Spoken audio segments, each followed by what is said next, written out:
Before we move on, here's a quick review of what we've learned in the first section of this course.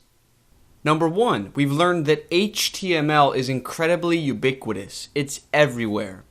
Obviously, every web page is made up of HTML, but even beyond that, once we start talking about device-native apps on your smartphone or your tablet, many of these apps have some sort of HTML rendering engine embedded in them. So there are many times when you probably don't even realize you're viewing HTML content. It's everywhere. Number 2, we learned that web pages are made up of elements, and creating an element is like making a sandwich. The first piece of bread is the start tag, then you include the peanut butter and jelly or the meat, the content, and then you include a second piece of bread, the closing tag. Number 3, we learned that elements can nest or stack inside one another, much like the example of a set of Russian stacking dolls. So to create a bulleted list in HTML, we take multiple list item, LI elements, and we nest them inside an unordered list element.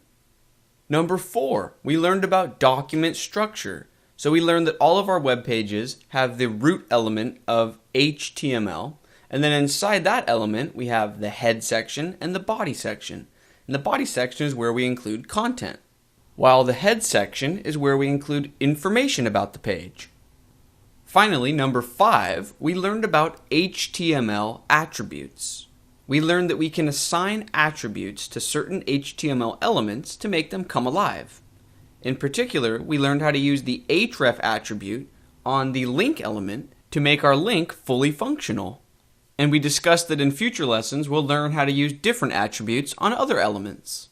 Just a quick heads up that if you have a spare moment or two, I would really appreciate it if you could go and rate and review this course. I hope you're enjoying the course and finding it helpful, but even if you are not, above all else, an honest review is the best review. And I would love for prospective students to be able to see honest impressions of the course.